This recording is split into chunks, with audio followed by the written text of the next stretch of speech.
Well, we have made it through one weekend of the state football championships in the state of Oklahoma. 6 title games down, 3 to go.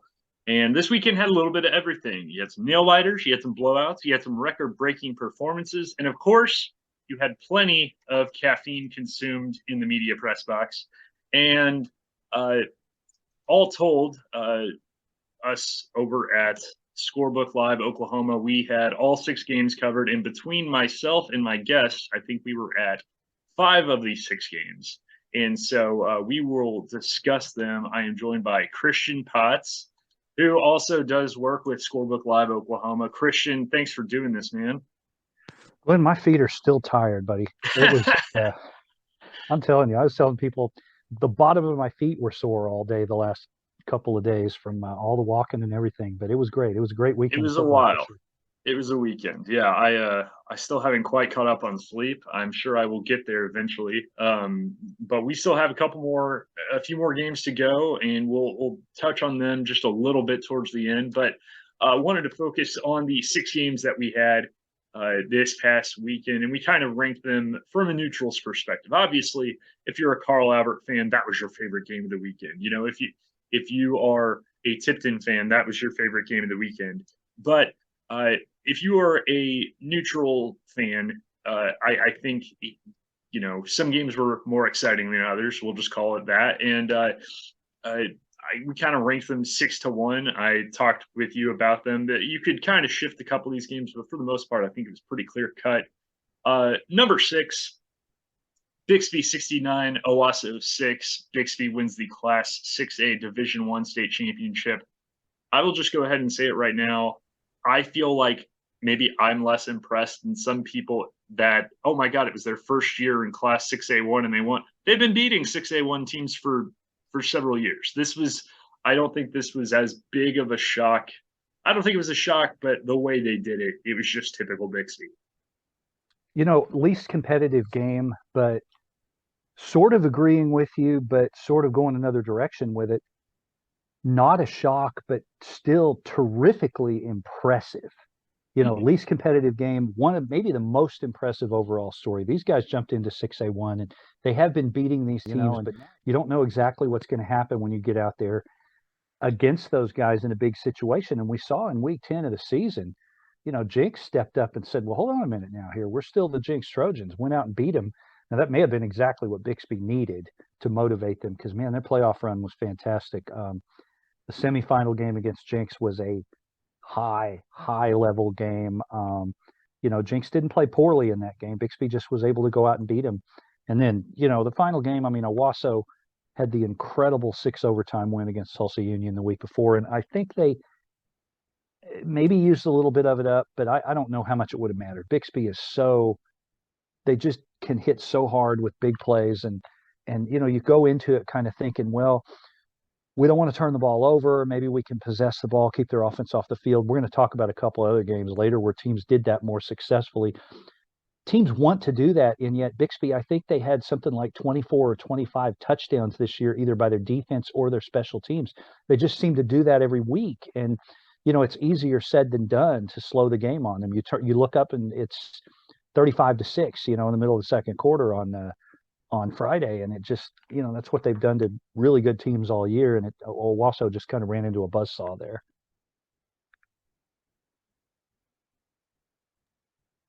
Muted myself. You look at you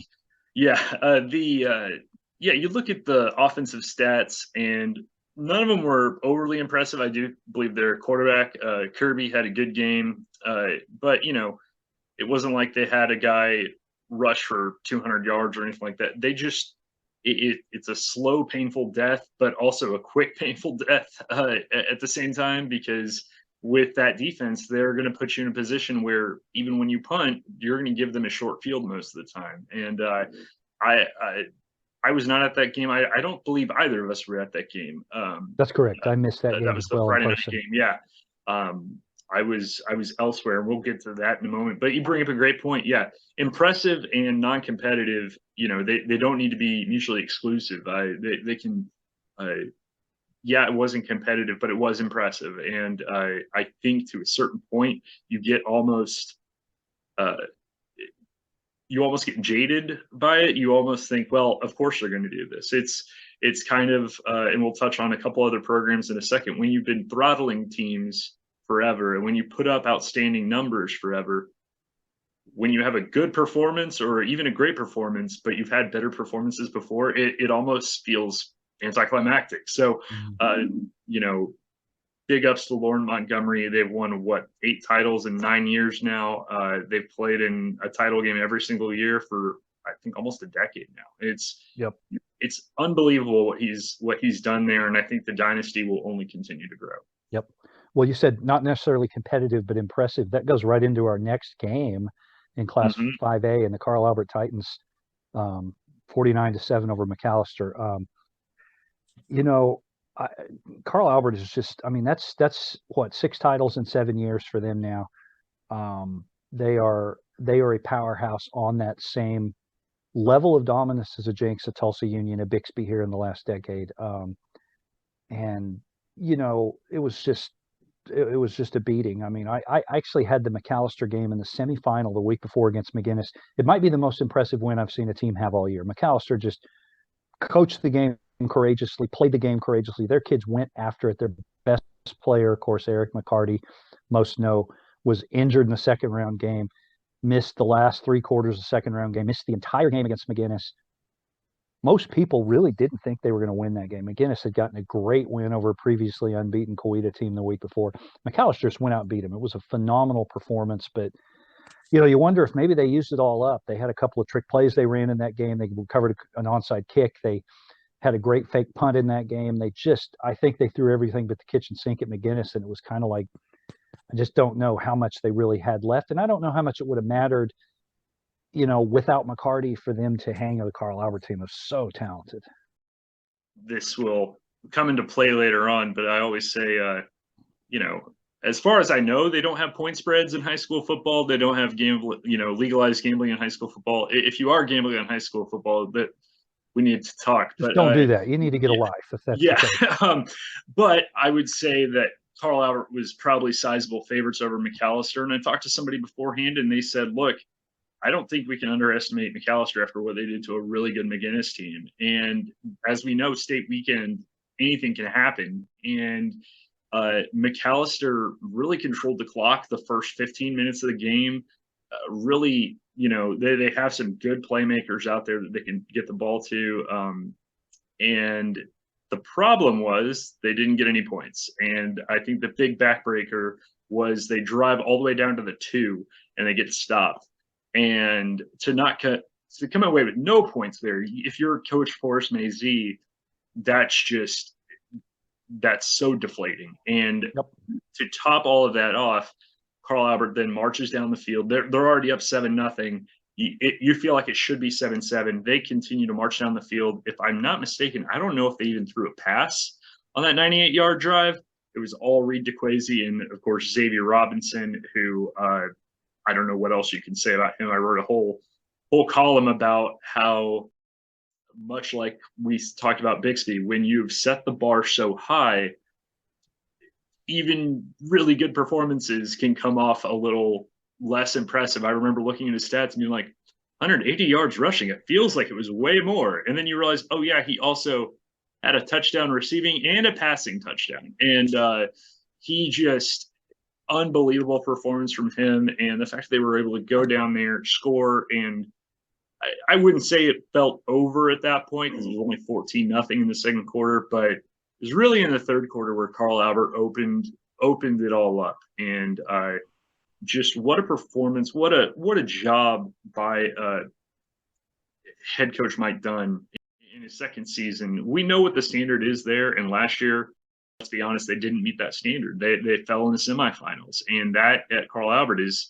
it's usually stated. How good are you when a semifinal loss is a disappointment, right? What a problem to have. And you know, for them to start off the season with a couple of losses and to go out and really just dominate from really early on. And I think the offensive line needs a ton of credit as well. They really kind of took it to that defense of McAlester and Xavier Robinson. That guy is just he's special. He is maybe he's one of, if not the best players I've seen in person this year. He's the total package, and it's going to be really interesting to see what he can do going forward. The night before, I traveled from Edmond down to Bethany for the Class C state championship game, and that's number 4 on our list. Tipton 62, Waynoka 36. Tipton wins its 8th gold ball, and you want to talk about dominant performances. Prince DeWay and Dakota Sheffield. Prince DeWay, I believe at one point in the first half, had 7 carries for over 200 yards, and of those 7 carries, 4 were touchdowns. So more of his touches went for touchdowns than not, which is just obscene. In the second half, I don't know if it was just fatigue or, you got to remember in 8-man, almost all these guys are playing both ways.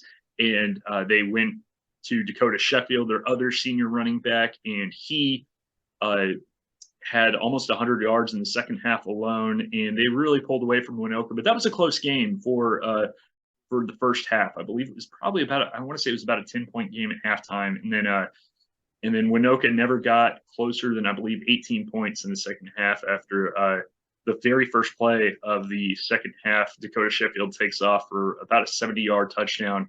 And you're like, oh, these guys are different. These guys have found another gear. And Coach Travis White and the job that they've done after going up to Class B, not winning state the past couple of years, they go back down to Class C, and they really just have a season to remember. And for that senior class, you watched classes above you win 3 state championships. You weren't able to win one for the first 3 years there. I think this meant so much to that senior class and to that community. And I know you weren't there, but did you have anything to add? My first job out of college, Glenn, was actually at the Enid News, and we covered a big area up there, and Waynoka was one of the teams we covered. And for literally decades, this is a town that has just been football crazy, and they've had a ton of great teams. And I don't know how many times, if ever, I should have had this prepared, that they were 13-0 going to a state championship game in all those years of just being a great program and a great team every year. And they had been terrific.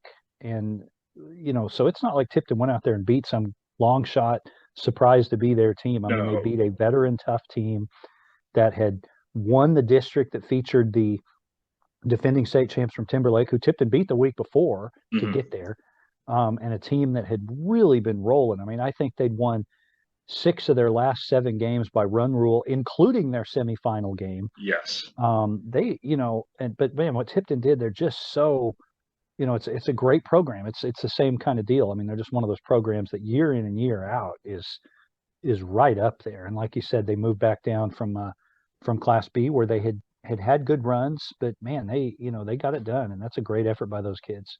And I did want to shout out when I did this exercise, I guess it was last year.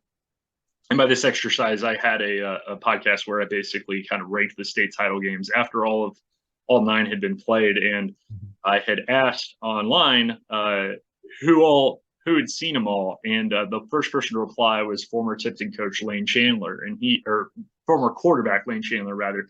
And he joined me last year and talked, and he had said that he wanted to get into coaching. Well, and Lane had won 2 state titles at Tipton, and his brother Dallas was the quarterback the past couple of years, and probably got some of the brunt of the frustration of fans or whoever who thought that maybe they should have been having better seasons than they did.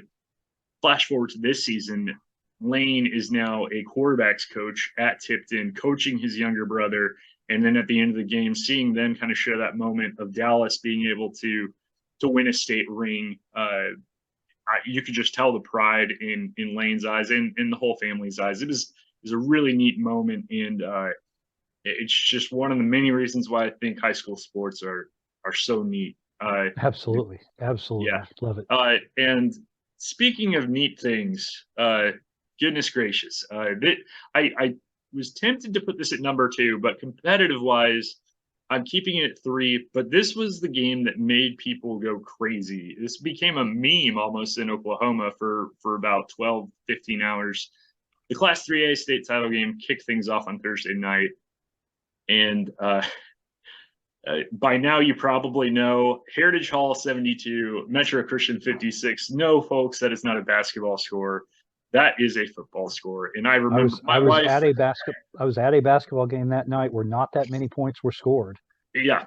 Yeah. You'd be hard pressed to find, quite a few games that would have that many points. And my wife, who watches some football but doesn't maybe know the ins and outs, I showed her that score the following morning. She goes, "Oh, that seems high." And she goes, "That's high. That seems high." And I was like, "It is. You're not wrong." And she was like, "Did the defenses just take the night off?" And the funny thing is, they really didn't, because Heritage Hall forced turnovers. They made big plays. Now, Metro also had some unfortunate, problems with the snaps. I watched this game on NFHS Network, and you want to talk about courageous performances and guys just you couldn't be prouder, even in defeat. Man, the quarterback for Metro. I mean, I'm blanking on his name. It's Kirk Francis. Kirk Francis. Yep. I knew it was Kirk. Kirk Francis just. I don't have the numbers in front of me. I want to say he threw for over 600 yards, and they broke a state title game, 11-man state title game record for points, and it was just, that game lasted forever. I don't know what time. I remember asking somebody from the Oklahoma, and I was like, what time did you get home last night, or what time did you get to bed? And it wasn't early. The Friday afternoon game did start on time, so but it was, man, what a game. And Metro, I had Metro twice this year, and Kirk Francis, one of my favorite kids I covered all year, just a great young man, and kind of lightly recruited. I'm kind of amazed by that. I mean, just quick pitch to colleges here. I mean, I think there's some people that maybe think Metro has a great system, and they do have a great system, but I think he's almost hurt sometimes by people thinking he's a system guy. Look, the guy can throw the football. The guy makes plays. I mean, he kept his team rolling in that game. I was concerned, though, from seeing them twice. Their defense had given up a lot of yards in both of the games I saw, and I was concerned how they would do against a team in Heritage Hall that, especially the way they can just run the football. And I thought they would have to play pretty close to a perfect game. And obviously, like you touched on, they made a few mistakes and got behind. It was kind of the opposite of their semifinal game. They jumped out 21-0 on Lincoln Christian and just were able to stay ahead of them. In this game, they got behind almost immediately a couple of scores, and Heritage Hall was it was almost like a basketball game at that point, where a team gets out to a little bit of a lead and then they just kind of trade scores and you can't catch up. But man, Faulkner from Heritage Hall, Bass, the quarterback, those guys are awesome. They just were sensational on the biggest stage of their careers. Went out there and were just fantastic. And that's a program that has won a lot of championships, but they hadn't won one in a few years. And, I think it was 4 years ago was the last time. So none of these guys on this roster had won one. And right. For them to jump through there and get it done on that stage is clutch. And they were terrific. Yeah, I had covered Heritage Hall. I believe it was their regular season finale against Marlowe. And to be fair, especially in the second half, they kind of throttled Marlowe or kind of suffocated them defensively. But you had told me at that time, hey, if you'd asked me, do you think this team is making a run to the state title game? I would have said no. I thought that Verdigris was probably going to have something to say about it. And the way that they kind of, the way that Andy Bass really carved up that Verdigris defense really impressed me. And Andy Bass is just, his arm might not jump off the page as much as some other quarterbacks, but gosh, he's smart. He runs well. And River Faulkner had, again, like you said, a great game. Huge credit to Brett Bogert. They're such a good coach and you can tell what it means to him as a Heritage Hall alum to win at that place. And as you said, it's a program with a lot of tradition and that likes they like their championships. I mean, I don't know a program that doesn't like championships. It's a silly thing to say, but it is a program that is used to winning, and they definitely are are back on top of the mountain in Class 3A. Andy Bass returns next year. They've got some really good players that I believe also return. They're going to be a fun team to watch. Number 2, this was on, I guess it was Friday. Stillwater and Choctaw for the Class 6A2 championship. Finally, the beast that is Bixby is gone from 6A2. We have a chance, and these 2 teams, you could tell it was really, it got a little chippy, and it was pretty physical. And, in the end, Stillwater makes the plays that it needs to. Noah Roberts had a great game. And Gage Gundy, man, he really stepped up when he needed to. And that defense, Julius Talley, not only with a touchdown reception, but with an interception. And you touched on this before we recorded. And this is going to be a theme, guys. Offensive line. Jacoby Sanders, their offensive line just really controlled things against a really good front for Choctaw.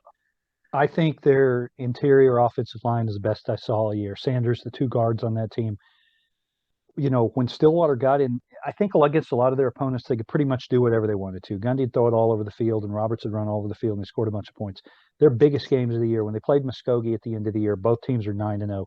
They lined up and just ran behind those big boys a lot. The other day, that game Friday afternoon, it was real windy there in Edmond that afternoon, and Gundy had 3 yards passing at the half. If you'd told me Gage Gundy was going to have 3 passing yards in the first half, I'd have thought, holy cow, they're in trouble. They're right in the game anyway. And then obviously, I don't think he ended with a whole lot for the whole day, but he had a couple of big runs. Roberts had some big runs, but when Stillwater needed a big play in their biggest games, they just followed those 3 big boys and made things happen. And this was a terrific win. Choctaw is a team I have terrific respect for. They had, I noticed on their uniforms, they had on their pants, they had the words "gold standard" on their pant leg. And this team, the last 3 years for Choctaw, this group of seniors and these guys, they were really the gold standard at that school. This is a school that really was not very successful in football for a long time. And this is their 2nd title appearance in 3 years. Obviously they lost to Bixby a couple of years ago, but these guys have really turned a corner with this program, and they are the gold standard in what's going on around there, and are built up something really great. And they deserve a ton of credit. I mean, they had a lot of talent out there. I don't think Choctaw has ever had this much talent on the field as they have the last few years. And a play here, a play there, they're in this game. I mean, it was a fight. And I had ranked them in our Scorebook Live top 25 preseason. I had them as the highest 6A2 team, ahead of I think I actually had Deer Creek 2nd and Stillwater 3rd at that time. And I had a lot of belief in what they could do. They lost the season opener to a really good Del City team, and they hadn't lost since. But Stillwater never lost a game all year. So I think we had the 2 best teams in the class there, and they put on a really good game. Yeah, you hit the nail on the head, and just really happy for Coach Tucker Barnard, the job that he's done there. I mean, when I first covered that team about a decade ago, they were winning 2 or 3 games a season, and now they are a powerhouse, and they're going to expect to make. I know that they lose some key pieces, but they're going to be expected to be making these kinds of runs for years to come. Yep. All right. Yep. As we finish this up, our number 1 game of the weekend, we ended with a bang. And man, I talked earlier about how there's not point spreads that I know of in high school football, but I think most would have had Cushing as a pretty sizable favorite against Wagoner, or at least maybe a touchdown or 2. Man, what a game this was. You and I were both down on the sideline. I was down on the sidelines for the first half. You stayed the whole game. And I kept, on my drive back home, I kept up with this game. Great choice leaving early, by the way, pal. That was not the game to leave early. Super smart of me. If the missus is happy, though, right? Right. Yeah. Happy wife, happy life. Yeah. I didn't want to drive home. My whole reasoning was I didn't want to drive home too late because I was already on not a ton of sleep, and I didn't want it to be, I figured driving home at 8:30 versus driving home at 10:30. But man, the adrenaline levels I probably would have had after this game, I would have been fine to drive anywhere, because this game in the first half started off pretty defensively, and then Blaze Berlowitz and Cushing kind of do what they do. Long touchdown pass. That kid, man, you want to talk about quick release. It was my first time seeing him in person. So fun to watch, and a fiery kid. When kids talk about swag, man, that guy's got swagger. Holy moly, that kid, just really loves the game, but really enjoys, playing with the players that he plays with. And then Wagoner scored, and we're thinking, okay, game on. It becomes 21-7 at one point. Cushing looks like they're maybe taking control, and I believe somebody down on the field said, okay, I'm thinking Cushing might impose their will at this point. And then right before halftime, and I can't remember if you were down there with me, but I believe that we were right down there in that corner of that end zone, right in that end zone, and Cale Charbonneau throws a jump ball, and I can't remember the receiver's name. I'm blanking right now, but he comes down with it, and I got some good photos of it, and I'm sure you did too, because I believe you were the photographer for that game. I was writing. Actually, oh, you were writing. Cut you Okay. off. Go to Scorebook Live, our website, SB Live OK. I don't remember the name of the website. I'm sorry. Scorebook Live Oklahoma. ScorebookLive.com/Oklahoma. Yes. Thank you. And, I'm sorry. I may be fired. You can find now. That may be my last story I write, because I can't remember the website.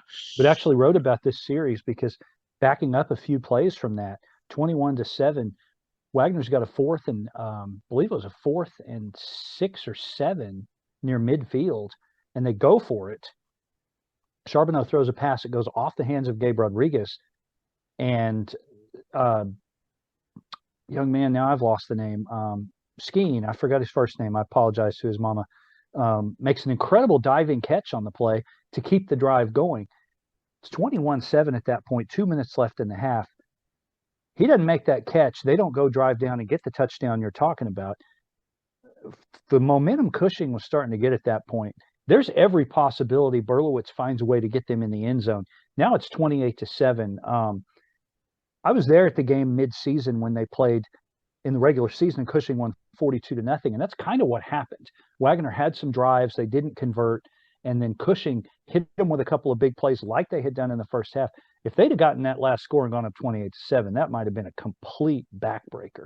Instead, you go down there and get it to 21-14, and then we get to the second half, and the Wagoner defense settles in and plays great, and they got several long drives. They didn't convert on all of them, but they kept Berlowitz on the sideline in the most surefire way that always works at keeping a great offense from scoring every time on you or keeping them slowed down, is to keep them standing on the sideline. Wagoner did a great job of that, and honestly, they did a reasonable job of that in the first game. The problem is, by the time they really started to do it, they were losing 35-0, and they just weren't ever able to punch it in the end zone. But they get down there, they tie the game, and then they stop Berlowitz on a 4th down play with about 5 minutes to go, and have what I described in my story as a drive they'll be talking about forever in Wagoner from there. Yeah, they go down. They set up for a field goal, and they've used multiple kickers all year, and in this case, they brought in Ethan Muhlenweg, who I don't believe had kicked all night.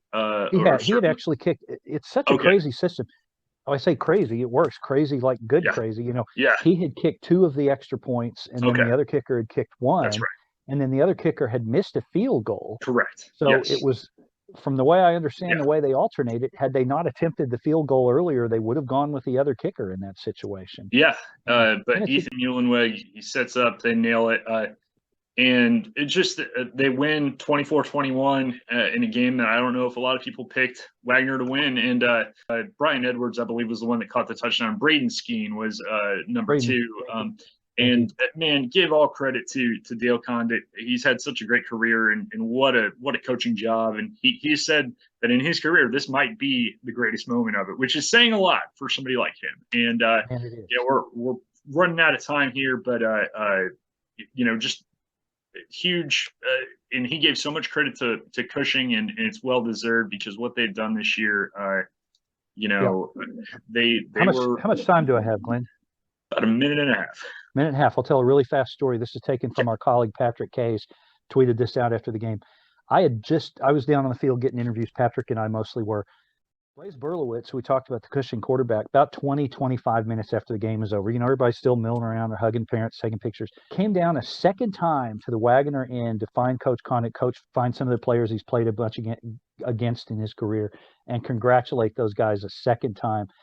His team has just lost the biggest game of his life. And 20 minutes later, he's got the wherewithal to go down and do something like that. That is a big time young human being. That is a leader. New Mexico State is getting a guy that not only throws the football great, as you said, but that is a leader right there. That is how you live your life with grace and class and dignity right there. And I have big respect for that young man. How can you not be romantic about sports, man? That's what it's all about. We've got 3 more state title games this weekend: Class A, Class 2A, and Class B. Is Washington versus Millwood for 2A, Gore versus Fairview for Class A, and I will be at the Laverne Sealing game for Class B. For SpOKen Freely, I'm Glenn Brockenbush. He is Christian Potts. Thanks for joining me, man, and we will see you guys later. Thanks, buddy.